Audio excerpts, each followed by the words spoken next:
51. હા.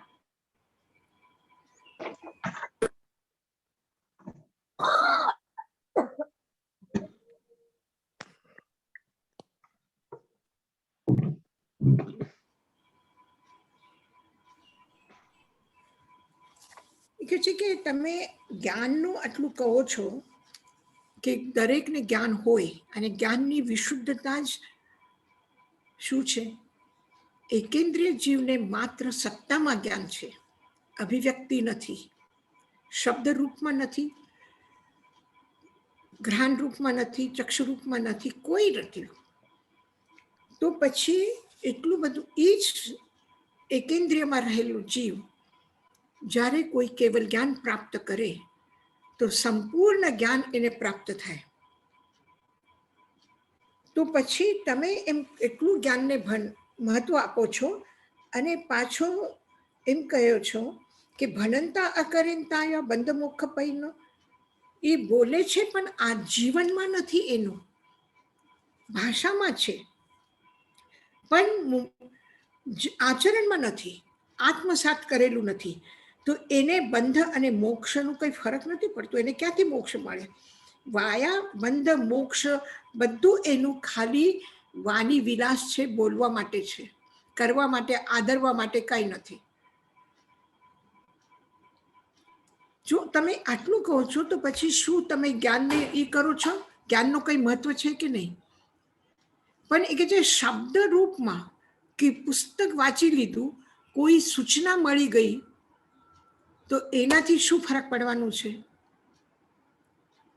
તમે હિસ્ટ્રી વાંચો કે આ એનું શાસન થયું, પછી એનું શાસન આવ્યું, પછી એનું શાસન આવ્યું, એને આ કામ કર્યું, એને આ કામ કર્યું, એના રાજ્યમાં એ જ્યારે શાસન કરતા હતા ત્યારે બધું સારું હતું, આ શાસન કરતા હતા બહુ અત્યાચારી હતા, પાપી હતા, વાંચી લીધું. એનાથી તમારા જીવનમાં શું ફરક પડ્યો? શું ફરક પડ્યો? તમારા જીવન સાથે શું સંબંધ છે એનો? 2 અને 2 મળીને 4 થાય, 3 માંથી 2 કાઢો તો 1 રહે, 2 અને 2 મલ્ટીપ્લાય કરો તો 4 થાય. એનાથી તમારા જીવનમાં શું ફરક પડ્યો? સામાન લેવા જાઓ, બિઝનેસ કરો તો એમાં ફરક પડશે, પણ તમારા અંતરંગ જીવન માટે કેટલા એવા લોકો છે કે જેને કાંઈ ખબર નથી, એને એક કેવી રીતે લખવાનું એ ખબર નથી, એને પૈસા કેટલા મળ્યા, કામ કેટલું કર્યું, શું ભેગા કર્યા, એને કંઈ ખબર નથી પડતી. તો શું એ જીવન જીવી ન શકે? એ સારું જીવન જીવી શકે છે કે નહીં? લખતા વાંચતા કંઈ આવડતું નથી પણ એને બધી ખબર પડે કે નહીં? પડે છે. તો જ્ઞાન એટલે શું? અને જ્ઞાન આ જો પુસ્તકોમાં છે તો પછી સ્કૂલોમાં, યુનિવર્સિટીમાં બધા જ છોકરાઓ ફર્સ્ટ ક્લાસ ફર્સ્ટ કેમ નથી આવતા? આ અંતર કેવી રીતે પડે છે? એક માના 2 દીકરા હોય તો એ બંનેમાં પણ ફરક પડે છે, ટ્વિન હોય તો પણ ફરક પડે છે. તો પછી આ જ્ઞાન એટલે શું? તમે કોને કહો છો? તો કે તમે ભૂલી જજો, કોઈ દિવસ વિચાર નહીં કરતા કે તમને કંઈ ઇંગ્લિશ આવડે છે, હિન્દી આવડે છે, ગુજરાતી આવડે છે, મારવાડી આવડે છે, બધી ભાષા આવડે છે તો તમને મોક્ષ મળી જશે. મોક્ષ કયા ભાષાના જ્ઞાનથી મળશે? કોઈ વ્યક્તિ લંડન આવે અને એને ઇંગ્લિશ નથી આવડતું તો કદાચ એને તકલીફ પડશે, પણ કોઈને ઇંગ્લિશ નથી આવડતું તો શું એ શાંતિ ન જાળવી શકે? એ ક્રોધ ઉપર વિજયને પ્રાપ્ત કરી શકે? તો ભાષાનું, પુસ્તકોનું અને જીવનનું શું સંબંધ છે? તો કે ન ચિત્તા તાએ ભાષા. તમે કોઈ દિવસે એવું વિચાર નહીં કરતા કે ઘણી બધી ભાષાનો અધ્યયન કરવા વાળો મનુષ્ય, એને કોઈ બચાવી જશે. ગમે તેટલા જ્ઞાની હશે તો પણ એક દિવસ મૃત્યુ આવવાની જ છે. એને જે કર્મ કર્યા છે એ પ્રમાણે એ કર્મને ભોગવવાનું છે. એને ખરાબ કર્મ કર્યા તો એ નરકમાં જ જશે, ગમે તેટલું એજ્યુકેટેડ વ્યક્તિ હશે તો પણ. અને સારા કર્મ કર્યા છે, સારી ભાવના રાખી છે, તો એ સારા ગતિમાં જશે. તો એ ભણેલું ગણેલું વ્યક્તિ ન ચિત્તા, ચિત્તને તાયે ભાષા, ત્રાણ આપે છે, બચાવે છે ભાષા. ભાષાનું જ્ઞાન, ભાષાના પંડિત, એ પંડિતને વિચાર કરો કે તમે કોઈ બચાવી લેશે આ સુખ દુઃખથી, નરક તિર્યંચ ગતિથી, દુર્ગતિથી, સદગતિથી કોઈ બચાવી લેશે એવું નથી. કુઓ વિદ્યાનું શાસનમ, જો ભાષા પણ ન બચાવી શકે તો કોઈ ગમે તેટલા મોટી મોટી યુનિવર્સિટીમાં જઈને વિદ્યાનું અનુશાસન એટલે વિદ્યાનું જ્ઞાન પ્રાપ્ત કરશે, ડિગ્રીઓ પર ડિગ્રીઓ લેશે, તો એનાથી શું એને કોઈ બચાવી શકવાનું છે? એને કોઈ બચાવી શકે? નહીં બચાવી શકે. તો ન ચિત્તા તાયે ભાષા કુઓ વિદ્યાનું શાસનમ, જો ભાષા પણ કોઈને બચાવી ન શકે તો વિદ્યાનું અનુશાસન એટલે વિદ્યા પ્રાપ્ત કરવા માટે જેટલા પ્રયત્ન કર્યા છે અને ડિગ્રીઓ મેળવી છે, તો એનાથી એ બચી જશે? કોઈ એક વ્યક્તિની હત્યા કરે અને કહેશે કે એને જેને માર્યું છે આ વ્યક્તિ ઘણી બધી ભાષાનો જાણકાર છે, તો શું કોર્ટ એને માફ કરી દેશે? એને સજા મળશે કે નહીં મળશે? કોઈ બહુ ડિગ્રી લીધેલી છે, પોસ્ટ ગ્રેજ્યુએટ થઈ ગયા છે, થીસિસ લખ્યું છે, શોધ કરી છે, તો એને પણ કોઈ જુલ્મ કર્યું હશે કોઈના ઉપર, તો કોર્ટ એના ઉપર કેસ એને ન્યાય આપે કે નહીં આપે? એને દંડ આપે કે નહીં આપે? એને સજા સંભળાવે કે નહીં સંભળાવે? સંભળાવશે. જો એક કોર્ટ, એક ન્યાયાધીશ પણ આટલું કરી શકે છે, તો જ્યારે પોતાના જીવનના કર્મફળ અને કર્મ છે તો એનું ફળ ભોગવવું પડશે કે નહીં પડશે? એ તો ભોગવવું જ પડશે. તો ન ચિત્તાતાય એ ભાષા, ભાષાના જ્ઞાની પંડિત પોતાના જીવનને ન બચાવી શકે તો કુઓ વિદ્યાનું શાસન, તો કોઈ એક ભાષાના જ્ઞાની કોઈ એક યુનિવર્સિટીથી ડિગ્રી લઈને આવે અથવા કોઈ પંડિત બની જાય, શાસ્ત્રોનું રટન કરી કરીને યાદ કરી લે એકદમ, તો એનાથી એનું જીવન સુધરવાનું છે? નથી. એ જ્યાં સુધી એ જ્ઞાનને ઘરમાં રસોઈ કરીને, ખૂબ સારા પકવાન બનાવીને, ખૂબ સારા વસ્તુ બનાવીને રાખી અને કોઈને જમવા પરોસ્યો નથી, કોઈને કર્યું નથી, અને પછી તમે કહો કે તમારું પેટ ભરાઈ ગયું?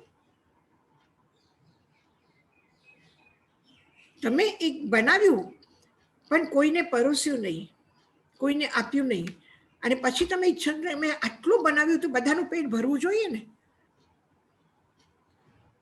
મેં આટલું પાણી, શરબત ને લિક્વિડ ઠંડુ બધું તૈયાર રાખ્યું અને પાછા બધા તરસ્યા ને તરસ્યા. અરે જોઈ જોઈને તો તરસ મટવી જોઈએ ને. એ ન થાય. જ્યાં સુધી તમે એનું પાન ન કરો.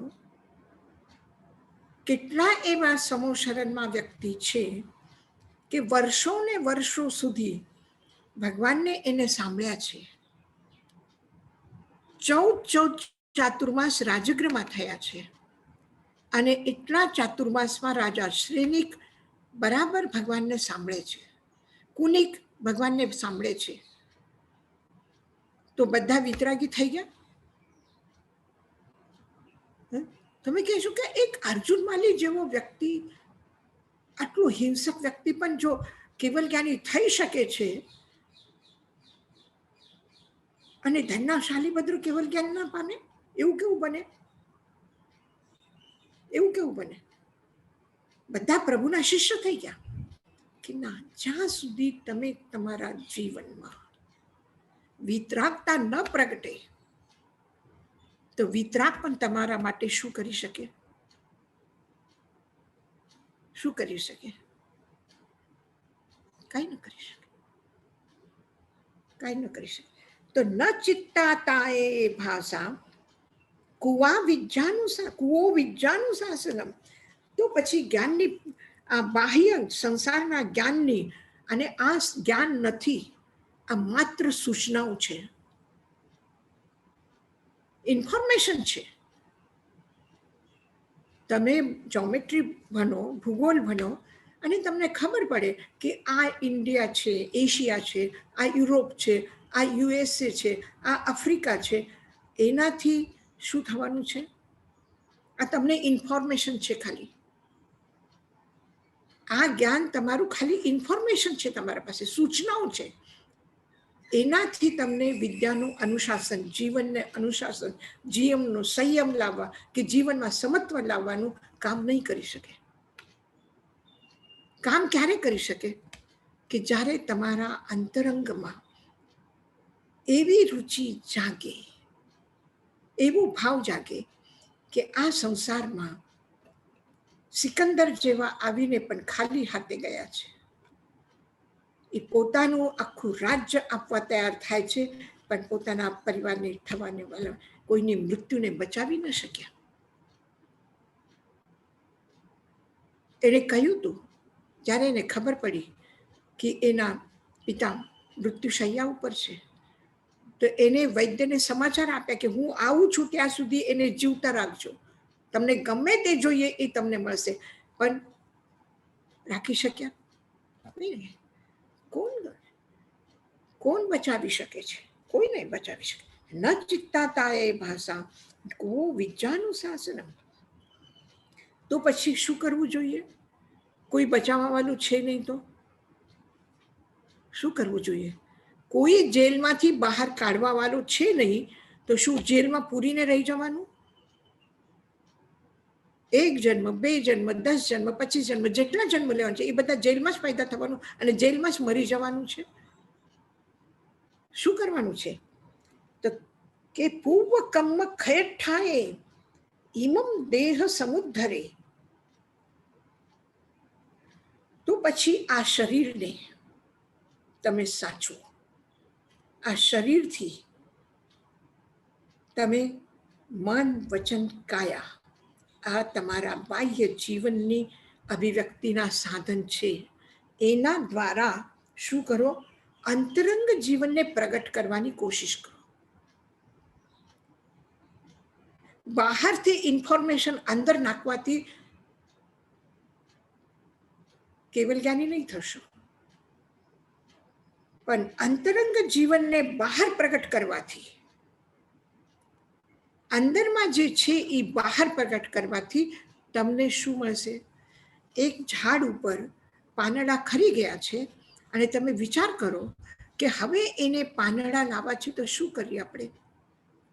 એક એક પાંદડો બનાવીને યા પછી બીજા ઝાડનો કાઢીને એને ચોંટાડી દઈએ.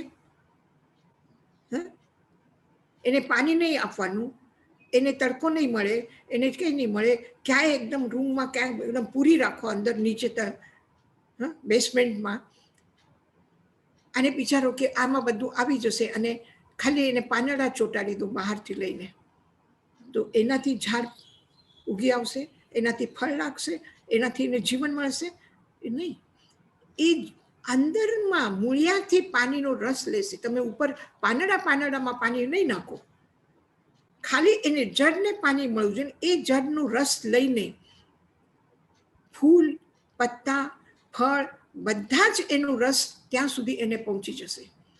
અંતરંગ જીવનનો રસ બાહ્ય જીવનના દરેક ક્રિયામાં જો પ્રગટ થાય તો એ વૃક્ષની પૂર્ણતા છે કે એ છાયા આપે છે, એ સુરક્ષા આપે છે, એ ઓક્સિજન આપે છે, એ ફ્રૂટ આપે છે, તમને ખાવાનું આપે છે, બધું આપે છે. પણ બહારથી લાવીને એને ચોંટાડીને એ કાંઈ નહીં મળે. એ ખરીને કચરો થઈને નીચે પડી જશે જે બહારથી ચોંટાડેલા છે. તો એ માત્ર બહારથી જે લીધું છે એ કચરો છે. એ તમને ત્રાણ નહીં આપે, એ તમારા જીવનનું નિર્માણ નહીં કરે.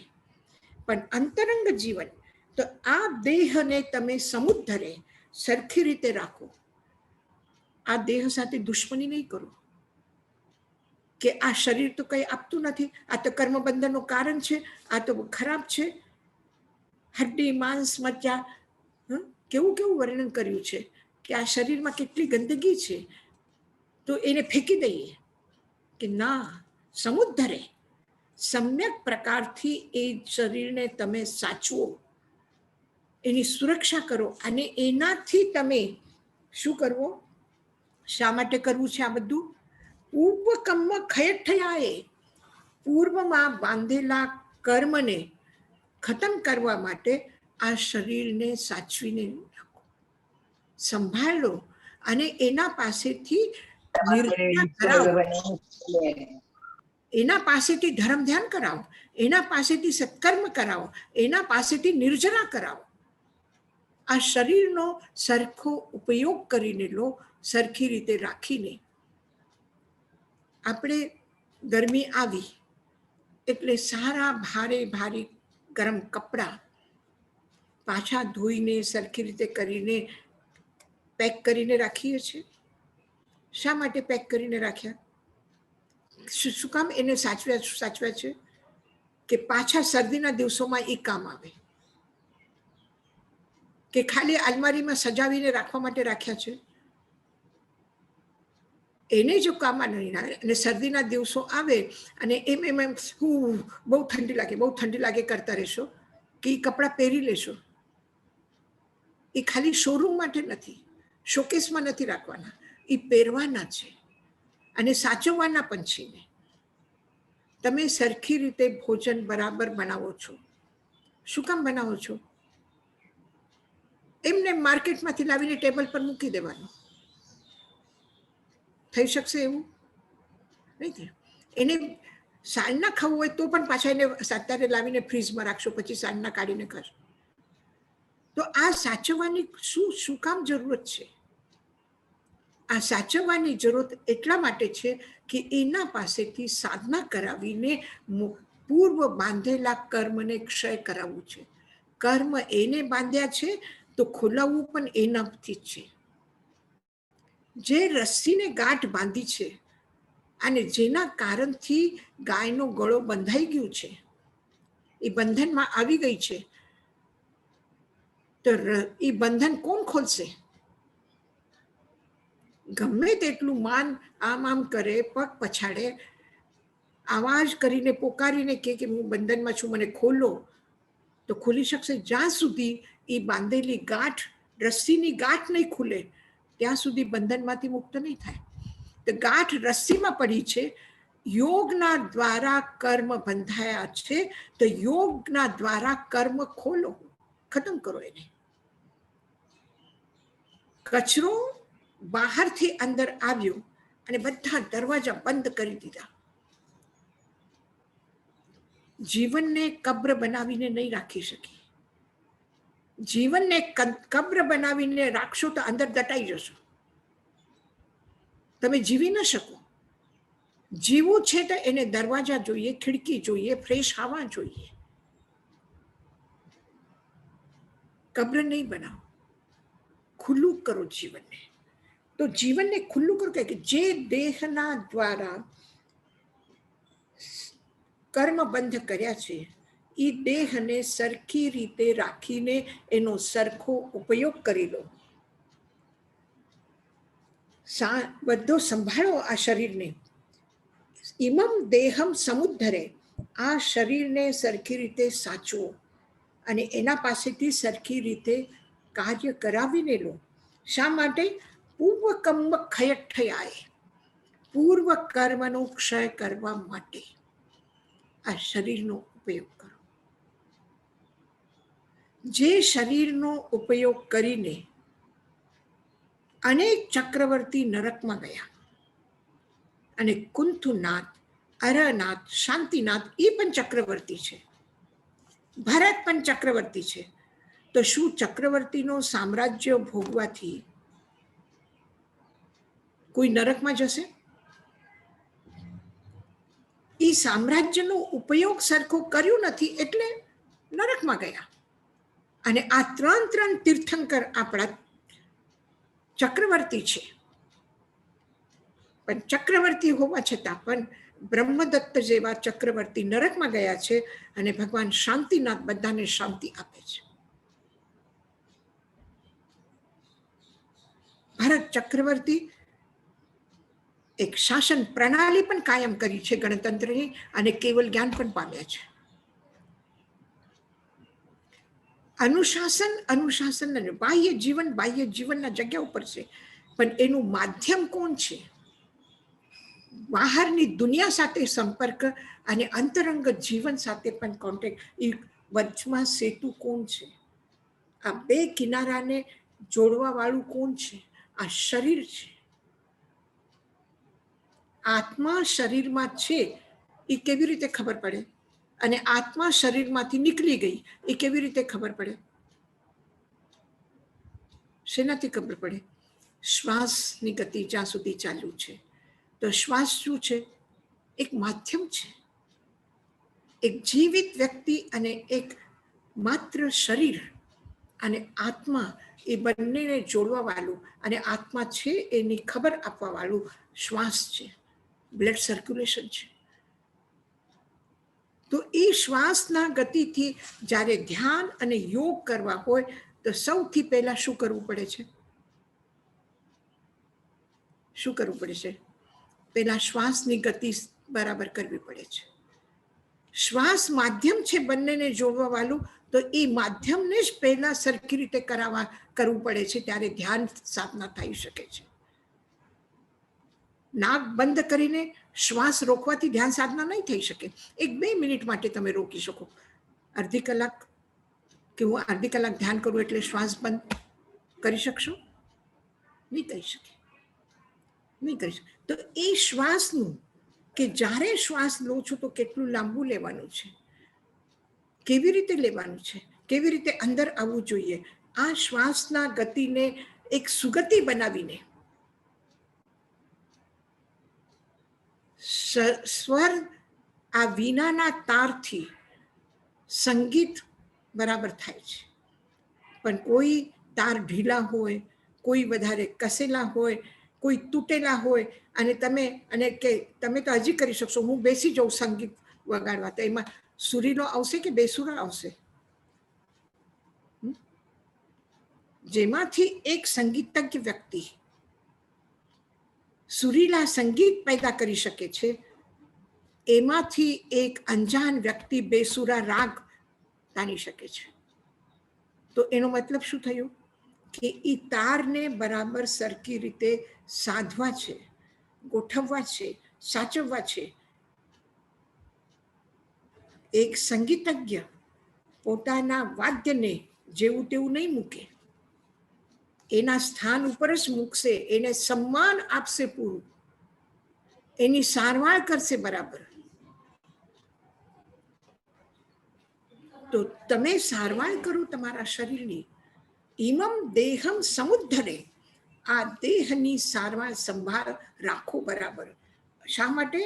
પૂર્વકર્મ ખયઠયાએ, પૂર્વ બાંધેલા કર્મને ક્ષય કરવા માટે આ શરીર આવશ્યક છે. શરીર મૂકીને કર્મ ક્ષય નહીં થઈ શકે છે. શરીર વગર કર્મ ક્ષય નહીં થઈ શકે છે. કર્મની નિર્જરા શરીર વગર ન થઈ શકે. એટલે સાધના માટે કોઈ એક પણ દાખલો એવું નથી કે શરીર વગર, અને એ પણ શરીર, કોનું શરીર? કોણ મોક્ષમાં જાય? ચતુરેન્દ્રિય જાય મોક્ષમાં? અસંગી પંચેન્દ્રિય જાય મોક્ષમાં? તિર્યંચ જાય મોક્ષમાં? નરકના જીવ જાય મોક્ષમાં? સ્વર્ગના દેવતા જાય? નહીં જાય. અને તીર્થંકર જેવાને તો ચતુરસ્ત્ર સંસ્થાન જોઈએ, વજ્ર ઋષભ નારાજ સંવનન જોઈએ. તો આટલું સુંદર શરીર, આટલું સ્વસ્થ શરીર, આટલું તાકાતવાળું શરીર શા માટે જોઈએ?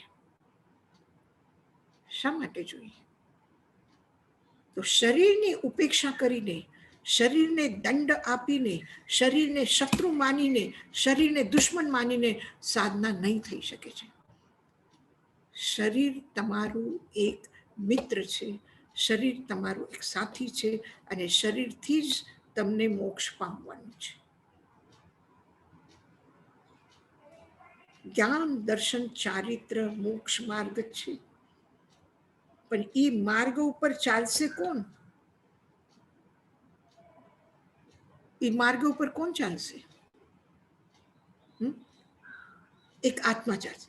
અને આત્મા શરીર વગર ચાલશે? નહીં ચાલે. અને એમાં પણ સંગી પંચેન્દ્રિય હશે તો જ ચાલી શકશે.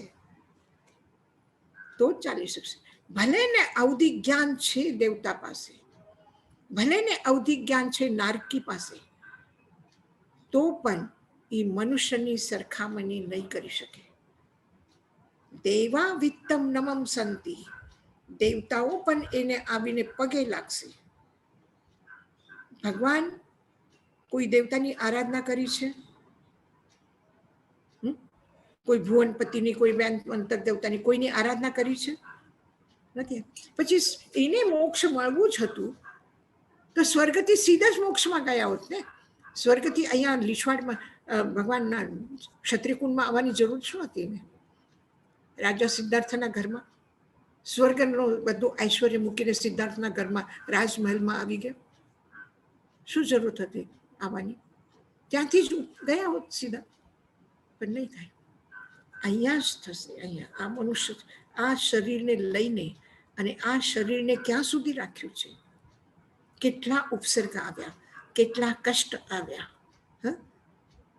તો એને કીધું કે આ શરીરના કારણથી મારા જીવનમાં કષ્ટ આવ્યા છે. પૂર્વ કમ્મ ખયઠયાય, પૂર્વ ભાવના કરેલા કર્મને ક્ષય કરવા માટે આ શરીરની સંભાળ કરી છે. ક્ષય કેવી રીતે કર્યું? શરીરના માધ્યમથી જ કર્યું ને. ખીલા ક્યાં ઠોકાના? સંગમ દેવતા 6 મહિના સુધી ઉપસર્ગ આપે છે, તો ઉપસર્ગ કોના પર પ્રતિક્રિયા કરે છે? તાપ કોને લાગે છે? શરીરને લાગે છે કે આત્માને આપ્યું તાપ? અંદર અંદર કરી નાખ્યું એવું કર્યું દેવતા? એની તાકાત છે છતાં પણ નથી કર્યું. એને હાથમાંથી રોટી ખેંચીને લઈ ગયા. પારણાનો દિવસ હાથમાં રોટલી લીધી અને ખેંચીને આહાર લઈને ભાગી ગયા. એને ભૂખા રાખ્યા. એને ઠંડા શીતલ બરફ જેવા પાણી એના ઉપર નાખ્યા. કોના ઉપર નાખ્યા? એને શરીર ઉપર જ નાખ્યા ને. શરીર ઉપર જ. બધો પ્રકોપ શરીર ઉપર છે.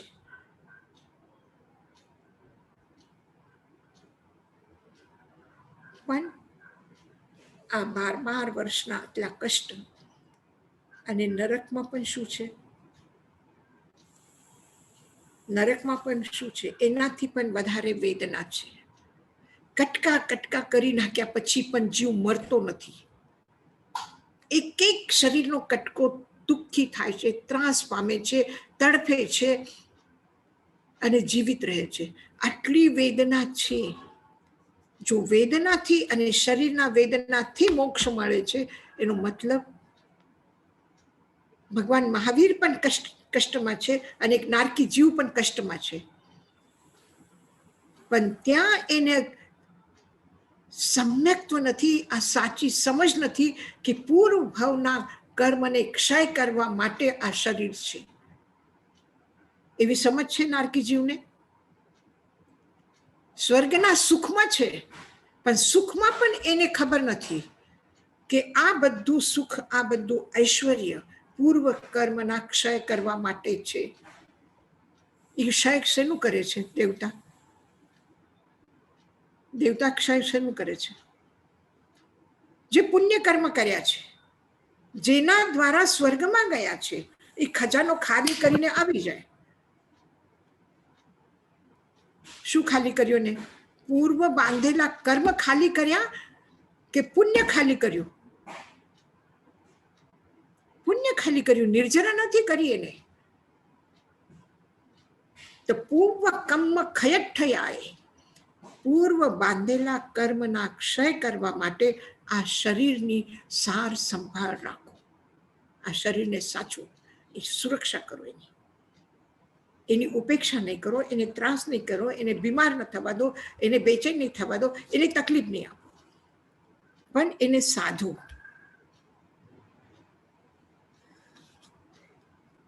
આ વિધાનમાં આસુરિયમ દિશમ બાલા ગચ્છંતી અવસાતમમ. અને અજ્ઞાની જીવ આસુરિયમ દિશમ બાલા, જે આસુરી વૃત્તિ, જે રાક્ષસી વૃત્તિના લોક છે, એ લોકો તમમ ગચ્છંતી, એ અંધકારમાં જાય છે. જેવી રીતે મેં તમને કીધું કે બ્રહ્મદત્ત ચક્રવર્તી છે, પણ ક્યાં ગયા? અંધારામાં ગયા કે પ્રકાશમાં ગયા? આ જીવનમાં આટલું પ્રકાશ મળ્યું, પણ આ જીવનમાં પ્રકાશમાં રહીને પણ એ પ્રકાશમાં નથી ગયા. એ નરકના દુઃખના અંધકારમાં ગયા. અવસાતમો, અંધકારાચ્છન્ન, તમથી ઘેરાયેલા આવા દુર્ગતિમાં જાય છે. કારણ કે જે આસુરીય વૃત્તિના છે, એ જીવ વિવશ થઈને, કદાચ કોઈ જીવ અહીંયા ખૂબ ખરાબ કર્મ કરે અને મરીને એ નરકમાં જાય, પણ એને ખ્યાલ આવી જાય કે હવે મને દુઃખ ભોગવવા જવું પડશે, અને કે ના, મારે નથી જવું, હું બીજી બાજુ જઈશ, સ્વર્ગમાં જાઉં. એ બાજુ જવાનું કોશિશ કરે તો પણ એના કર્મ એને જવા દે. એક ક્ષણ માટે એક સ્ટેશન લે છે. વાટે વેતા જીવ એક ભાવ છોડીને બીજા ભાવમાં જાય, તો એક તો સીધો જાય અને બીજું કોઈ કેવું જાય? વિગ્રહ ગતિ એટલે એક બીજા સ્થાન ઉપર જવાની તૈયારી કરે, અને થોડા સુધી જાય, ત્યાંથી કર્મ પાછા ખેંચીને એને લઈ આવે. તો ત્યાં પણ એને નહીં મૂકે, એને ત્યાં જવું જ પડશે. એટલે ખરાબ વૃત્તિથી જીવન જીવવા વાળા લોકો અંધકારમાં જશે, દુઃખમાં જશે, અવસાદમાં જશે. ગચ્છંતી અવસાતમમ, તમ એટલે અંધકાર, અવશ થઈને, વિવશ થઈને, એની ઈચ્છા નથી તો પણ એને જવું પડશે. અવશ થઈને અંધકારમાં જવું પડશે. બાલા અજ્ઞાની લોકો આસુરીય વૃત્તિના કારણથી વિવશ થઈને અંધકારના તરફ જાય છે. આ મનુષ્ય જીવન એક ચોક છે. ચોક એટલે ચારે બાજુના રસ્તા, જ્યાંથી ચાર બાજુના રસ્તા નીકળે છે, એવી જગ્યા ઉપર મનુષ્ય ભાવ છે.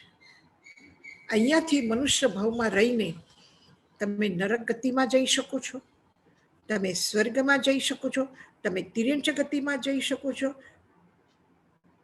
તમે મનુષ્ય ગતિમાં પણ જઈ શકે છે. મનુષ્ય મરીને, દેવતા મરીને દેવ નહીં થઈ શકે. યા તો તિર્યંચમાં જશે યા મનુષ્યમાં જશે, નરકમાં પણ નહીં જાય. દેવતા પણ નરકમાં નહીં જાય અને સ્વર્ગમાં પણ નહીં જઈ શકે. ખાલી મનુષ્ય અને તિર્યંચમાં જઈ શકે છે. તિર્યંચ નરકમાં જશે, સ્વર્ગમાં જશે, મનુષ્યમાં જશે, પણ તિર્યંચ નહીં થાય. પણ મનુષ્ય ચારે ગતિમાં જઈ શકે છે. પણ ઘણા એવા લોકો છે કે કોઈ તિર્યંચમાં જાય છે, કોઈ દેવગતિમાં જાય છે, કોઈ નરકમાં જાય છે, કોઈ મનુષ્ય ભાવમાં જાય છે. તો આ કેવી રીતે થાય છે? શું કરે છે જેના કારણથી થાય છે? તો કે જુઓ, એક પિતાના 4 દીકરા છે, અને એ ચારે દીકરાને પિતા પોતાનું જેટલી ધન સંપત્તિ છે બધી ચારેને બરાબર હિસ્સો કરીને આપે છે. કોઈને ઓછું અધિક કાંઈ નથી આપતા, બધાને આપે છે. એક વ્યક્તિ પિતાથી પ્રાપ્ત કરેલું ધન લઈને ખૂબ સારો ધંધો કરે છે, ખૂબ મોટી મોટી કંપનીઓ ખોલે છે, ખૂબ દેશ વિદેશમાં ધંધો કરે છે, ખૂબ જાહો જલાલી પ્રગટ કરે. જેટલું પિતા આપેલું છે એનાથી કઈ ગુના અધિક એ કમાવે છે. એક છે કે જેટલું આપ્યું છે પિતાએ, આ ખાઈ પીને પણ એટલું ને એટલું રાખે છે, બરાબર થોડું ઘણું કમાવે છે, એ વાપરી નાખે છે. પણ પિતાના સંપત્તિમાં કોઈ ઓછું નથી આવવા દેતા. એક એવો વ્યક્તિ છે કે જે કમાવામાં કંઈ એને સફળતા મળતી નથી, નુકસાન આવે છે, અને નુકસાન હોવાના કારણથી જે છે એને ખાઈ પીને બેસી જાય. અને એક એવો વ્યક્તિ છે કે જે ધંધો કરવા જાય, સટ્ટા બજારમાં જાય અને બધું એક સાથે ફૂંકીને આવી જાય, દિવાળું કાઢી નાખે, કરજો લઈ લે છે એકત્ર. આવા 4 લોકો છે. એક સાથે એક પિતાના 4 દીકરા, બધા જ હોશિયાર, બધા જ સારા, પણ 4 ક્ષેત્રમાં જાય છે અને 4ની 4 ગતિઓ થાય છે. તો એવી જ રીતે જે પુણ્ય સંચય કરીને મનુષ્ય ભાવમાં આવ્યા છો, તો મનુષ્ય ભાવમાં આવ્યા પછી સારા સત્કર્મ કરીને, સારા પુણ્ય અર્જન કરીને પોતાની સંપત્તિ વધારીને દેવલોકમાં જાય છે. જે વધારતા નથી પણ જેમ છે એમ રહે છે, તો એ મનુષ્ય ભાવમાં જાય છે. અને જે છે એ ગુમાવીને બેસી જાય છે. સંભાળવાની આવડત નથી, કમાવાની આવડત નથી, જે છે એ ખોઈને બેસી જાય, એ તિર્યંચમાં જાય. અને જે છે એ ગુમાવીને, કરજો લઈને અને દિવાળો કાઢે છે, તો એ ક્યાં જાય છે? નરકમાં જાય છે. તો આ વાત એટલા સુંદર પ્રકારે સમજાવી છે. માનુસક્તમ ભવે મૂલમ, મૂલ ધન છે મનુષ્ય ભાવ, એને બરાબર સુરક્ષિત રાખે છે. જે પિતા આપ્યું છે એ ધનને બરાબર સુરક્ષિત રાખે છે. એ માનુસક્તમ ભવે મૂલમ, મનુષ્ય ભાવ જે મળે છે એ એની પૂંજી, મૂલ ધન બરાબર સુરક્ષિત રાખે છે, એ મનુષ્ય ભાવમાં જાય છે. લાભો દેવ ગઈ ભવે, જે વધારે લાભ કમાવે છે એ ક્યાં જાય છે? લાભો દેવ ગઈ ભવે, જેને લાભ પ્રાપ્ત કર્યું છે એ દેવગતિને પ્રાપ્ત કરે છે. મૂલ છેન જીવેન, જે મૂળ ધન ખતમ કરે છે એ શું? એ એવા જીવ ક્યાં જાય છે? નરક અને તિર્યંચ યોનિમાં જાય છે. જેને માનવતા ખતમ કરી નાખી, મનુષ્યનો સ્વભાવ માનવતા છે, એને ખતમ કરી નાખી અને દાનવી વૃત્તિ, આસુરી વૃત્તિ એ એને પેદા કરી, તો એ ક્યાં ગયા? નરકમાં ગયા. મૂલધન ખતમ કર્યું પણ પશુ વૃત્તિથી રહ્યા, એ તિર્યંચમાં જાય. મૂલધન સુરક્ષિત રાખે એ મનુષ્યમાં, અને મૂલધનમાં વધારે કમાવે એને લાભો, લાભો ભવઈ દેવ ગઈ ભવઈ, તો એ શું થાય છે? દેવગતિમાં જાય છે. એનો મતલબ શું છે? એનું મતલબ થયું, આગળની સુક્તિ છે, કમ્મ સચ્ચાહુ પાણીનો. આ પ્રાણી જે છે એ શું છે? એના માટે કર્મ જ સત્ય છે. સત્ય છે એટલે જે જેવું કર્મ કરે છે એવું એને મળે છે. આ એક સત્ય છે. કેમ ગુમાવ્યું? કેમ વધારે કમાવ્યું? કેમ વધારે કમાવી ન શક્યા? આ બધા પ્રશ્નોનું એક જ ઉત્તર છે કે જે જેવી રીતે કર્મ કરશે એને એવી રીતે મળશે. તમે ખાલી આમ ને આમ જમીનમાં બીજ નાખી દીધા એક કિસાન, તો એને કેટલું મળશે?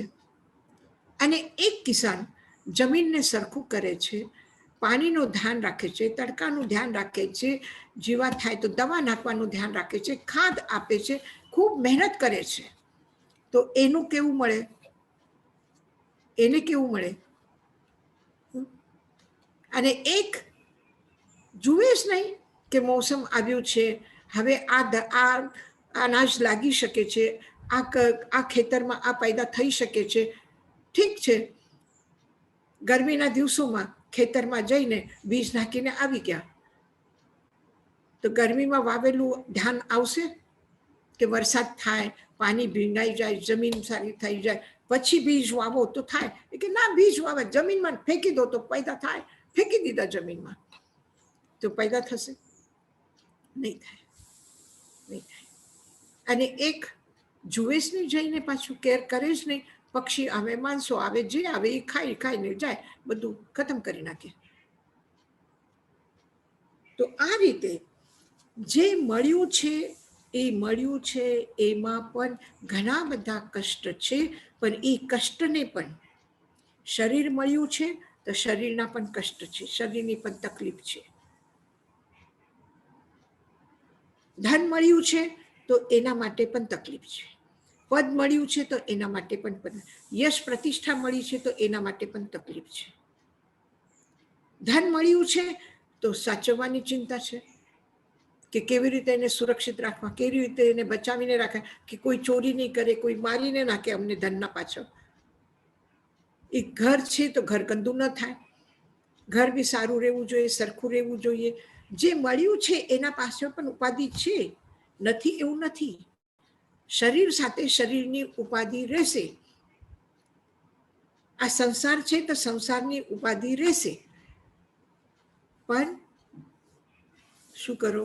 ઇમમ દેહમ સમુદ્ધરે, આ જીવનને, આ શરીરને સરખી રીતે સાચવીને રાખો, એની સંભાળ લો. ખેતર મળ્યું છે તો એમાં થોડી મહેનત કરો, એને સાચવો તો એમાંથી પેદાશ થશે, અને પેદા થાય તો પોતાના માટે જેટલું છે એના કરતાં બહુ વધારે પેદા થયું છે. હવે શું કરવું છે? ભાઈ કરો સત્કર્મ, કરું સારું કામ, તો દેવગતિ લાભ થશે તો જ દેવગતિમાં જશો. અને ઉડાડી નાખો તો મિત્ર બધા બેઠા છે, ખૂબ શરાબ પી છે, પાર્ટીઓ કરે છે, અને પીને ક્યાંય ખ્યાલ નથી, સિગારેટ પીવા જાય છે, ગાડી જલાવીને જ્યાં ધાન ખેતમાં રાખ્યું છે ભેગું કરીને એમાં નાખી દે, તો શું થયું? જલાવીને ખતમ કરી દીધું, આગ લગાડીને ખતમ કરી નશામાં. તો આવા લોકો ક્યાં જશે? નરકમાં જશે. કે જે મળ્યું છે એને નશામાં, દુર્વ્યસનમાં, ગલત ધંધામાં લગાડીને શું કરીશું? દુર્યોધનને શું નથી મળ્યું? શું નહોતું મળ્યું દુર્યોધનને? બધું જ મળ્યું હતું. અને કૃષ્ણ શું કહેવા ગયા? કે તું ફક્ત 5 પાંડવોને 5 ગામ આપી દે, બસ, વધારે નથી આપ, વધારે તારા પાસે નથી માગવું. અને કોણ માગવા ગયો હતો? કૃષ્ણ પોતે માગવા ગયા હતા. અને શું કહ્યું? સુચ્ચગ્રમ નૈવ દાસ્યામી, સુઈના અગ્રભાગ ઉપર આવે આટલી પણ જમીન હું નહીં આપું તો 5 ગામ શું આપું તમને? શું આપું? અને શું કર્યું? આટલું બધું મળીને પણ શું કર્યું? આખી જિંદગી આ પાંડવો છે, એમની યશ પ્રતિષ્ઠા છે, એમનું આ છે, એને જ લોકો માને છે, એને જ લોકો, એને કેવી રીતે હારાવું, શું કરું? મહાભારતમાં તો અહીંયા સુધી કીધું કે કોઈ અ બોલે તોય એને ગમે નહીં, એને લાગે જાણે અર્જુનનું નામ લીધું. ખાલી અ બોલે તો તકલીફ થાય. તો આવા લોકો બધું મળીને પણ શું કરે છે? ભગવાન મહાવીર કહ્યું છે ઠાણા એક સૂત્રમાં કે એક વ્યક્તિ અંધારામાંથી આવે છે, અંધારામાં જીવે છે અને અંધારામાં જાય છે.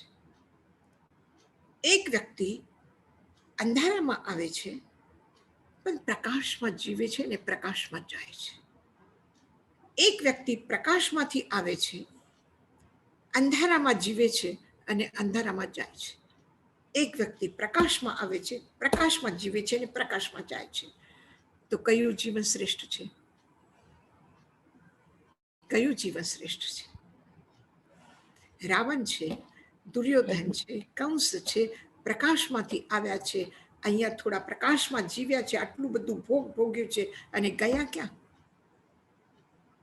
અંધારામાં ગયા, અંધારામાં ગયા.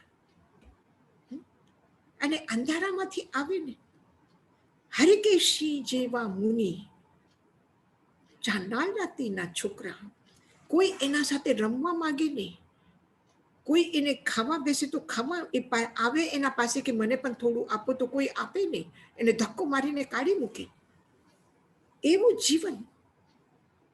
અને ભગવાન અરિષ્ટ નેમિના સમયમાં પણ એક નંદીસેન કરીને એ નંદીસેન સાથે બધા એમ દુર્વ્યવહાર કરે, તો એને સ્યુસાઇડ કરવા ગયો કે હું મરી જાઉં આવા જીવનથી, બધાનો તિરસ્કાર, બધાનો અપમાન, કંઈક બધો અભાવ, આવું જીવન જીવીને શું કરવું છે, તો ખતમ કરી નાખો, સ્યુસાઇડ કરવા ગયો. ત્યાં એક મુનિ એને જોયું કે એક વ્યક્તિ મરવા માંગે છે, કૂદવા જાય છે. એને પકડી લીધું, સમજાવી લીધું, દીક્ષા લીધી.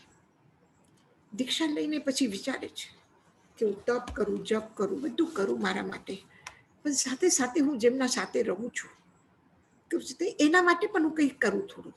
આ શરીર છે મારું, સ્વસ્થ શરીર છે, તો બીજાની સેવા કરું. અને એને પ્રતિજ્ઞા કરી કે જો મને ક્યાંથી પણ ખબર પડશે કે અમુક સાધુ બીમાર છે, તો ખબર પડ્યા પછી હું મોઢામાં પાણી પણ નહીં નાખું, પણ પહેલા જઈને એની સેવા કરીશ. અને આ પ્રતિજ્ઞાનું પાલન કેટલું કરે છે.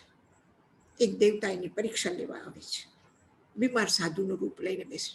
એ કંધા ઉપર એ બીમાર સાધુને ઉપાડીને વૈદ્યને દેખાડવા જાય છે, તો એના શરીર ઉપર બધું ગંદુ કરે છે, લેટ્રિન કરે છે, વોમિટ કરે છે, ગંદુ કરે છે, તો પણ નંદીસેન એકદમ શાંત રહીને સેવા કરે છે.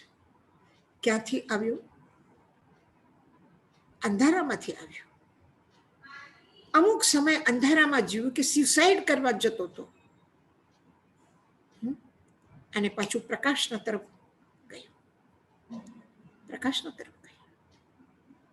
અને ભગવાન મહાવીર, તીર્થંકરો બધા સ્વર્ગમાંથી આવ્યા છે, પ્રકાશમાંથી આવ્યા છે. તીર્થંકર નામ ગોત્રનું ઉપાર્જન કરીને આવ્યા છે, અને જીવ્યા છે ક્યાં? પ્રકાશ. અને ગયા ક્યાં? તો જીવન કેવું હોવું જોઈએ? લાભ પ્રાપ્ત કરવું છે કે નુકસાન કરવું છે, કે જે છે એ ગમાવીને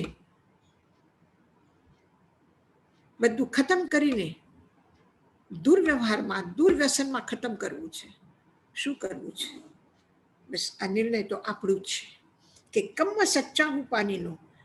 આ પ્રાણીનું જીવન આપણે જે જોઈએ, સંસારમાં જે વિવિધ પ્રકાર છે, વિવિધ પ્રકારના લોકો છે. જેવી રીતે આપણે કહીએ કે અંગૂઠાના જે નિશાન છે, એ એક વ્યક્તિના અંગૂઠાનું નિશાન બીજા વ્યક્તિના અંગૂઠા સાથે મેળ ખાય છે? નથી ખાતું. તો એક વ્યક્તિનો સ્વભાવ બીજા વ્યક્તિના સ્વભાવ સાથે મેળ ખાય છે? સરખામણી છે ક્યાંય?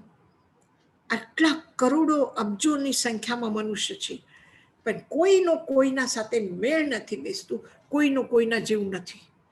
દરેક વ્યક્તિ સ્વતંત્ર છે, દરેક વ્યક્તિ જુદું છે, દરેક વ્યક્તિની અલગ અલગ વિશેષતા છે, દરેક વ્યક્તિની અલગ અલગ દુર્ગતિઓ છે. ખરાબ વ્યવહાર પણ અલગ અલગ છે, અને સારા વ્યવહાર પણ અલગ અલગ છે. તો આ બધા કેમ? આનું શું કારણ છે? એક ફેક્ટરીમાંથી કોઈ એક પ્રોડક્શન નીકળે છે, તો બધું એક સરખું નીકળે છે. તો આ મનુષ્યો કયા ફેક્ટરીમાંથી નીકળ્યા છે? કયું પેટર્ન હતું એના પાસે કે એકનું પણ બીજા જેવું છે?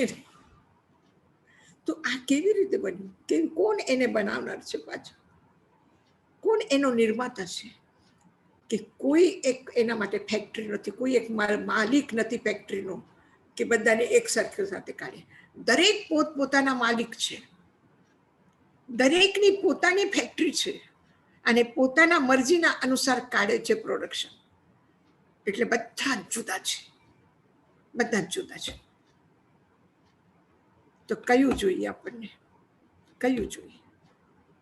થોડું આપણને રસ્તા દેખાડી દીધા કે ચાર પ્રકાર દેખાડી દીધા કે તમે આટલું બધું નહીં વિચારી શકો કે મને કોના જેવું થવું છે, કેવું થવું છે, સારું થવું છે, એટલું ન વિચારી શકો. તો 4 છે, અને 4માં પણ જો હજી એમાં સમાધાન નહીં થાય તો 5મું તમે વિચારી શકો છો કે નરક નહીં, મનુષ્ય નહીં, દેવ નહીં, તિર્યંચ નહીં, મોક્ષમાં જવું છે. શું થવું છે એક પાછું તમે ગોતી કાઢો, એ તમારા હાથમાં છે. બાકી તો બધા કર્મના આધીન છે. કર્મ કરવા હાથમાં છે, પણ પરિણામ ભોગવવું હાથમાં નથી. ત્યાં જબરદસ્તી તમને તમારા અંધકાર તરફ લઈ જશે.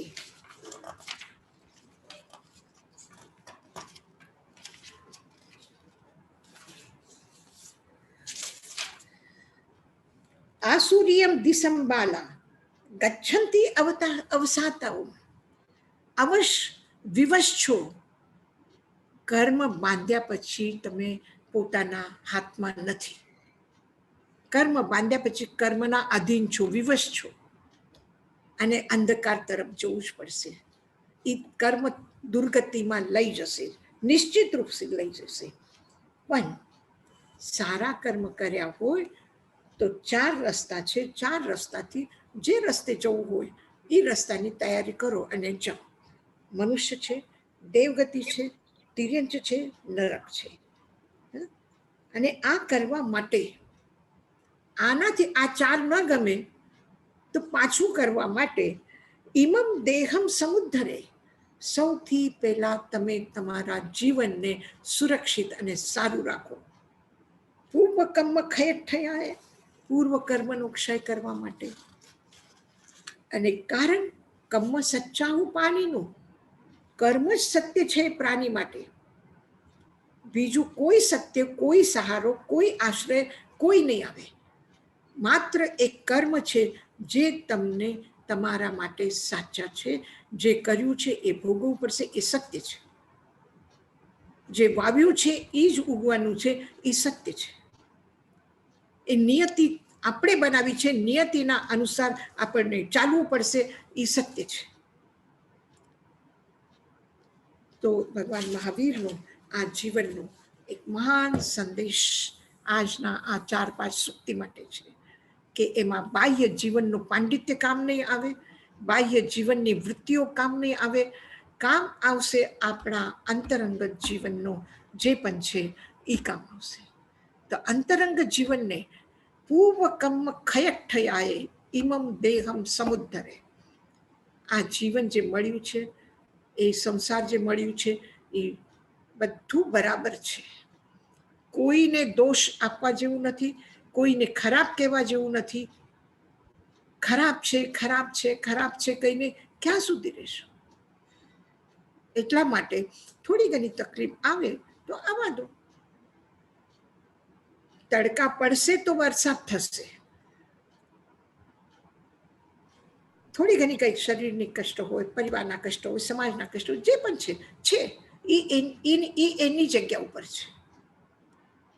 આ મને બધું સાચવવાનું છે. શરીર અને શરીરથી જોડાયેલો સંસાર, આ મને સાચવીને રાખવાનું છે. અને એમાંથી મને એક ફ્રૂટ મેં સાચવીને રાખ્યું છે, એક ઝાડ લગાડ્યું છે, એને સંભાળ્યું છે. પછી એમાં કેરી આવી, એને સંભાળી છે. તો રસ ખાધા વગર જ રહી જશો કે રસ ખાવું છે? કાઢો સમુદ્રે. દેહને આટલું સાચું છે તો એનો રસ પણ લઈ લો. એનો રસ પણ નહીં, એમને એમ સડવા નહીં દો, એમને એમ સડવા નહીં દો, એમને એમ ગળવા નહીં દો. એ તો નરકમાં જઈને દુઃખ ભોગવા માટે આ શરીર નથી. આ શરીર પૂર્વ કર્મ ક્ષયઠયાય, આ જીવન પૂર્વ કર્મ ક્ષયઠયાય. એટલા માટે આ જીવન, મારા જીવન જીવવાનો ઉદ્દેશ્ય શું છે? શું ઉદ્દેશ્ય છે મારો? નવા કર્મ ઉપાર્જન કરવા છે, નવી ગંદગી અંદર લાવી છે, કે જે ગંદગી છે એને સાફ કરવી છે? શું કરીએ છીએ આપણે? ખૂબ સુંદર, ગમે તેટલું સુંદર મકાન બનાવ્યું, ગમે તેટલું સુંદર બંગલો બનાવ્યો, જે પણ છે એ એકદમ હોશે હોશે કર્યું, બધું સારું કર્યું. પણ શું કરશું રહેવા જવા પહેલા? બધી સફાઈ કરશું કે નહીં કરશું? સૌથી પહેલા બધું સાફ કરશું, પછી ગોઠવશું બધું લઈને. નવું માલ, નવું ફર્નિચર, નવી ક્રોકરી, બધું નવું આવી જશે, પણ પહેલા સફાઈ જોઈએ. તો પૂર્વ કર્મ ક્ષયઠયાય, પૂર્વ કર્મને ક્ષય કરવા માટે. અને પૂર્વ કર્મનો ક્ષય એનો મતલબ આનંદ, સુખ, શાંતિ. અને રહેવું છે આ જીવનમાં, આ સંસારમાં તો પછી શાંતિ માટે રહેવું છે કે અશાંતિ માટે રહેવું છે?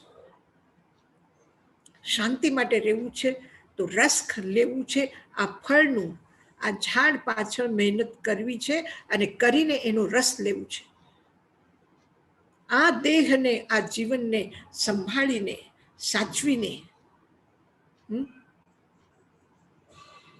શું કીધું ભગવાનને પ્રાર્થના કરી? તો આરોગ્ય બોહિ લાભમ સમાહિ વરમ ઉત્તમમ દિનતું. 24 તીર્થંકરોના નામ લઈને કીધું. નામ વગર નહીં કીધું. એમને એમ વેવમાં નથી બોલ્યા. એ આખો પરિવાર જમવા આવજો, હા, તમને બધાને આમંત્રણ છે, એમ નથી કીધું. એક એક ઘરના વ્યક્તિને કીધું છે. એક એક તીર્થંકરનું નામ લઈને કહ્યું છે. શું કહ્યું છે? આરોગ્ય બોહિ લાભમ સમાહિ વરમ ઉત્તમમ દિનતું. સૌથી પહેલા શું માંગ્યું? આરોગ્ય માંગ્યું. પછી બોધિ માંગી, પછી લાભ, પછી સમાધિ. તો ભગવાન કે લો, સાચવું એને. રહેવું જ જોઈએ, સ્વસ્થ રહેવું જ જોઈએ, સારું રહેવું જ જોઈએ, સારું કરવું જ જોઈએ, જેવું તેવું. ક્યાંય પણ એવો ઉલ્લેખ નથી કે ભગવાન કોઈને કીધું છે કે તારે 4 રોટલી ખાવાની જરૂર શું છે, 2 ઓછી કરી દે, 2 ખાઈ લે, બસ પતી જશે. જી મહારાજ. હાજી. મથેણ વંદામી. હાજી, હાજી. તમારી આ વાત સાચી છે કે આપણે ઘણીવાર આપણી લાઈફમાં એવા સિચ્યુએશન અત્યારે છે, કોવિડનું સિચ્યુએશન ઇન્ડિયામાં આટલું થઈ ગયું છે, તો એક બાજુ બધા મદદ કરવા જાય છે, માણસોને આટલા પીડાય છે ને ઓક્સિજન નથી મળતું, પણ બીજી બાજુ આપણા મનમાં વિચારી આવે કે આ ગવર્મેન્ટે કેમ આવું કર્યું, તો એ વિચાર ખોટો કહેવાય, પણ તો એ આવી જાય કે કેમ આવી રીતના કર્યું, કેમ આવો. વસ્તુ સ્થિતિ સમજવી એ અલગ વાત છે. ઓકે. એક તો એ છે ગવર્મેન્ટ કઈ કરી નથી શકતા, તો આપણે શું કરીએ? એક એ છે કે એ નથી મળી તો ચાલો આપણે કરીએ. એમ નહીં, ગવર્મેન્ટ મદદ કેમ નથી કરતા, એમ નહીં, ગવર્મેન્ટે કેમ કાંઈ સરખું રીતે મેનેજ ના કર્યું, કેમ આવું સ્થિતિ થવા દેવી, એમ નહીં. જો ચિંતન પાછળ રાગ દ્વેષ હોય તો કર્મ બંધનનું કારણ છે. આ ગવર્મેન્ટનો જવા દો, આપણે આપણા પોતા માટે પણ કહીએ ને કે મેં પાપ કર્યા છે, એનું મિચ્છામી દુક્કડમ આપું છું, મેં ખોટું કર્યું છે, મેં કેમ ન સારું કર્યું. આપણે પોતા માટે વિચારીએ કે નહીં વિચારીએ? અને એને શું કહ્યું આપણે? એ વિચારવાને શું કહ્યું આપણે? પ્રતિક્રમણ કહ્યું, મિચ્છામી દુક્કડમ કહ્યું. આપણે જ્યારે પોતાની આલોચના કરીએ, અતિચારને જોઈએ, એના પાછળ પોતા માટે દ્વેષ બુદ્ધિ કે રાગ બુદ્ધિ નથી. ત્યારે જ આપણે એ કહી શકીએ છીએ, સત્યને જાણી શકીએ છીએ કે આ સાચું હતું, આ ખોટું હતું. જો રાગ બુદ્ધિ થાય તો આપણે કોઈ દિવસ નહીં કહીએ કે મારાથી ભૂલ થઈ છે. અને દ્વેષ બુદ્ધિ હોય તો મારી ભૂલ થઈ છે, હું મારી જાતને મારી નાખું, મારા સાથે ખોટું થાય છે, હું મારી જાતને જ ખતમ કરી દઉં. દ્વેષ બુદ્ધિ હિંસા તરફ લઈ જાય છે અને રાગ બુદ્ધિ આસક્તિના તરફ લઈ જાય છે. આ પોતાના દોષને પણ છુપાવી રાખવાની, પકડીને રાખવાનું અને પોતાને સારું દેખાડવાનું.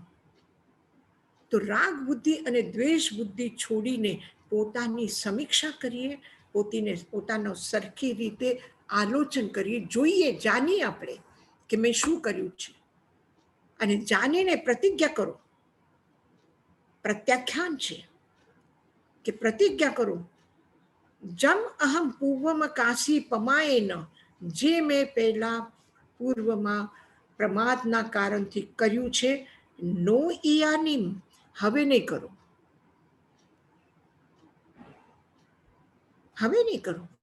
તો જે પણ આપણે ચિંતન કરીએ, આલોચના કરીએ, આલોચના એટલે આજના જમાનાની આલોચના નહીં, એક ધાર્મિક જીવનની આલોચના, કે હું જાણું. લોચન એટલે જોવું, આંખને લોચન કહ્યું છે ને, તો હું જોઉં છું, જોવાનું કામ કરું છું.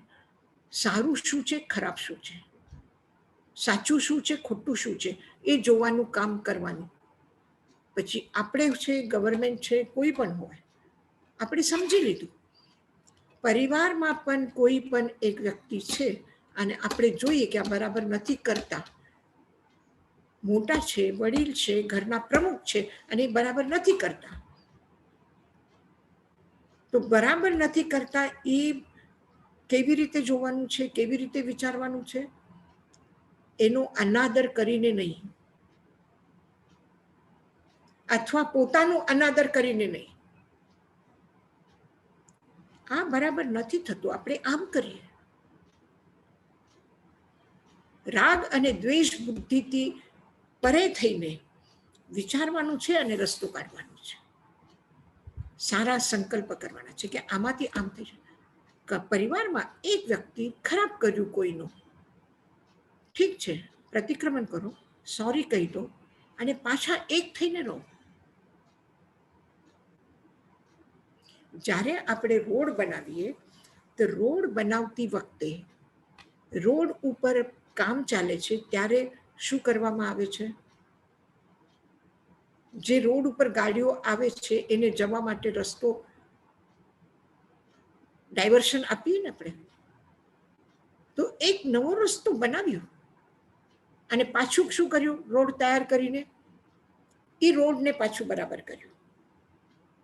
તો જ્યારે આપણે વિચાર કરીએ ત્યારે આપણે એક થોડો રસ્તો કાઢી લઈએ અને કાઢીને પાછા એક ને એક.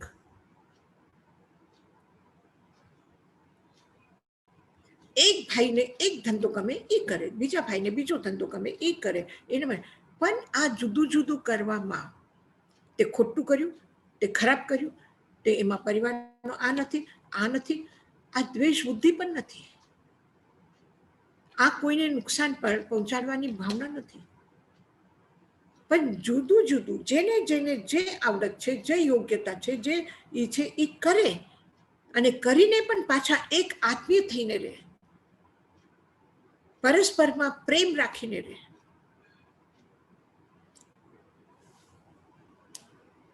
થેન્ક યુ યશાજી મહારાજ. હા જી. અને આટલા બધા લોકો છે, આટલા વિચારવાન છે, આટલા બધા કરે છે, તો વિચાર કરવો જ જોઈએ કે આ બરાબર નથી થતું, આ બરાબર કરવા જ જોઈએ. પણ એ કરવા પાછળ આપણું રાગ દ્વેષ ન હોય. આપણે કોઈને ઉતારી નથી પાડવાના અને આપણે કોઈને આપણા સ્વાર્થ માટે ચઢાવવા આપી નથી.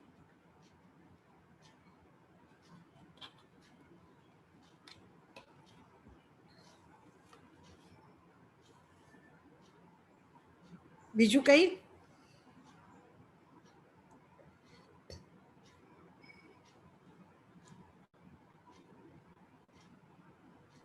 કોઈને કઈ પૂછવું છે? ના યશાજી મહારાજ, આ બહુ આજે આમ જરાક સરળ હતું સમજવામાં. આ ગાથાઓ આપણે કરીને આજે. હા હા હા. અને તમે બહુ જ સરસ રીતે સમજાયું. Thank you. હાજી હાજી. મંગલ પાઠ કરીએ. હા. હા, પછી હવે આવતા આ સેટરડેને 8 તારીખને આપણે આચાર્ય શ્રીજીનો રાખશું. અને ખરેખર આ તો આપણે તત્વજ્ઞાન માટે સમજવું, કે આપણે સિદ્ધાંત શું સમજવું, પ્રભુની વાણી શું છે એ સમજવું, એ બરાબર છે. એ પણ એક સાધના છે, એક સ્વાધ્યાય છે, આ છે બરાબર છે. પણ આપણું જીવન ઉપાસક એટલે ઉપ આસન, પાસમાં જે રહે છે, બેસે છે એ. તો ભગવાનના પાસે રહેવું એ કેવી રીતે થઈ શકે છે? આપણે ઉપાસક છીએ ભગવાનના, આપણે ભગવાનના નિકટ રહેવું છે અને નિકટ આપણે કેવી રીતે રહેવું છે એ આપણે સમજવાનું છે અને આપણા જીવનના લગતું આપણે સમજવું છે. તો એ કરવા માટે આપણે આચાર્યજીને વિનંતી કરશું કે અમે આ એનાથી માર્ગદર્શન આપો અમારા જીવન માટે. તો આપણે ટોપિક રાખશું. એનું તમે ઇંગ્લિશમાં કરવાની જરૂર નથી. ઉપાસક એટલે બધાને ખબર છે કે પ્રભુનો શિષ્ય, ભગવાન પાસે રહેવાવાળો. ઉપાસક, તો ઉપાસક શું હોય? કોને ઉપાસક કહેવાય, એની જીવનચર્યા કેવી હોવી જોઈએ, એને શું આદરવું જોઈએ, શું જાણવું જોઈએ. એટલે એને ઉપાસક કહીને કોઈ બીજું નથી. ઉપાસક એ આપણે પોતે જ છીએ. આપણા પોતા માટે કહ્યું છે. આપણે 10 જણા બેઠા છે અને કોઈ વાત કરે અને એકબીજાને એમ સમજી કે એ તો બધા માટે કહ્યું, એટલે પોતાની જવાબદારી કહીને ઉપાસક કહીને બીજા માટે કહ્યું એમ નહીં. ઉપાસક હું છું અને મારા માટે કહ્યું છે, એટલે મારી જવાબદારી છે પૂરી કે આ રીતે મને જીવવું છે. તો આ ભાવનાથી આપણે ઉપાસક આ ટોપિક ઉપર આચાર્યજી પાસેથી જેટલું આપણે કરી શકીએ, જાણી શકીએ, અને એ પ્રમાણે આપણે આ કોરોનાના પીરિયડમાં આપણે આટલું સમય કાઢ્યું, આટલું જાણ્યું, સમજ્યું. તો ખાલી મરાઠીમાં એક કહેવત છે, સળી ફૂંકલી સોનારે ઇકડું તિકડું ગેલે વારે. જે સોની હોય છે, જે સોનાનો દાગીના બનાવવાનું કામ કરે ને, એ કેવી રીતે કરે? સોનું ખૂબ ગરમ કરે, ગરમ કરીને પછી એમાં એક ટ્યુબ નળી હોય, એનાથી ફૂંક મારે. એટલે પહેલા ગામડામાં જેવી રીતે દાગીના બનાવતા હતા ને, એવી રીતે એ ફૂંક મારે તો શું કહ્યું? સળી ફૂંકલી સોનારે. સોનીએ એમાં ફૂંક મારી, ઇકડું તિકડું ગેલે વારે. આ ફૂંક મારેલી જે હવા છે, આ આજુબાજુથી નીકળી ગઈ. તો આપણે જે સાંભળ્યું આ અહીંયા ત્યાં નીકળી ગયું, એમ ન થવું જોઈએ. આ સીધું આપણા અંદર. હજી એક વાર્તા હું કરીશ કે એક રાજાને ત્યાં એક કલાકાર ગયો, અને કલાકાર ગયું ને એને 3 મૂર્તિઓ લઈ ગયો. 3 મૂર્તિને લઈ ગયો તો રાજા એને પૂછ્યું એની કિંમત શું છે. એને એમ લાગ્યું કે લાવ, મારા 3 દીકરા છે તો 3 આ મૂર્તિઓ લઈને હું 3ને ગિફ્ટમાં આપી દઉં. એને પૂછ્યું કિંમત શું છે, બોલ.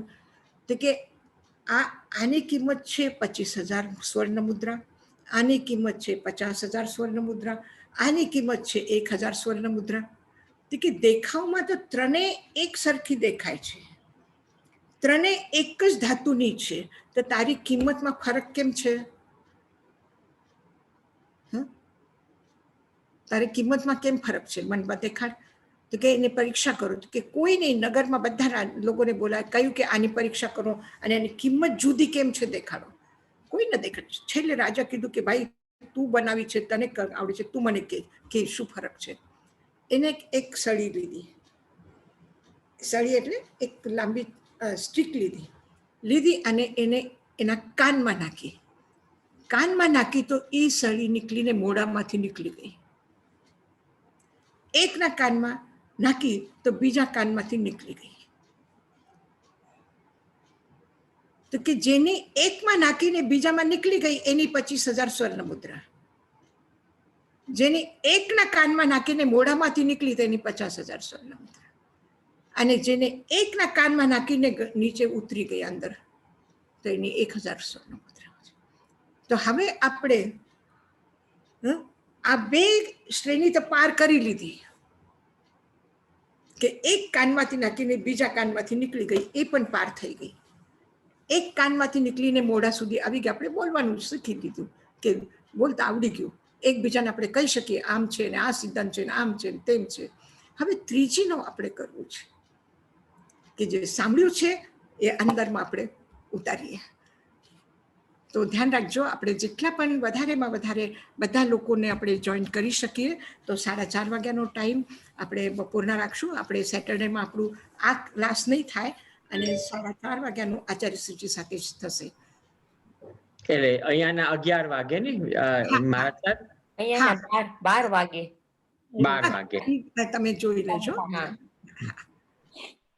થોડી અગવડતા પડશે અમુક લોકોને, કારણ કે ટાઈમના દર્શન થાય તો અગવડતા કાંઈ અગવડતા નથી. યશાજી મહારાજ તમારો ક્લાસ મિસ કરશું સવારના, પણ એની અગવડતા નહીં થાય અમને. યશાજી મહારાજ આપણે આ ક્લાસની રાખીએ, શરૂ કન્ટિન્યુ નહીં કરીએ આ ક્લાસ આપણે આવતા સેટરડે નહીં કરીએ. આ નહીં કરીએ. પછી તમને અમુક દિવસ કઈ આજે અનુકૂળ હોય ને જાણવું હોય કરું તો આપણે નવો કોઈ દિવસ લઈ લેશું, પણ શનિવારે નહીં રાખીએ. હા, સેટરડે ને આચાર્યશ્રીજીનો રાખશું. હા, ઓકે, नमो आयर्यानं नमो वच्छायानं नमो लोये सवसाहुनं एषो पञ्चनमुक्कारो सव्वपावपनासनो मंगलानं च सव्वेसिं परमं हवै मंगलम। गुरुदेव की आज्ञा चत्तारि मंगलम अरंता मंगलम सिद्धा मंगलम साहु मंगलम केवली पणत्तो धमो मंगलम। चत्तारि लघुत्तमा अरंता लघुत्तमा सिद्धा लघुत्तमा साहु लघुत्तमा केवली पणत्तो धमो लघुत्तमो। चत्तारि शरणं पव्यजामि अरहन्ते शरणं पव्यजामि सिद्धे शरणं पव्यजामि साहु शरणं पव्यजामि केवली पन्नत्तं धम्मं शरणं पव्यजामि। अरंतो को शरणा सिद्धो का शरणा साधुओं का शरणा केवली परूपी दया धर्म का शरणा। चार शरणा दुख हरना सुख करना और शरणा नहीं कोई जो भवि प्राणी आदरे तो अक्षय अमर पद होय। अंगुष्ठे अमृत बसे लब्धि तना भंडार श्री गुरु गौतम समरिये मनवांछित फल दातार। भावे भावना भाविये भावे दीजे दान भावे धर्म आराधिये भावे केवल ज्ञान भावे पद निर्वाण। ओम शांति। हाजी बता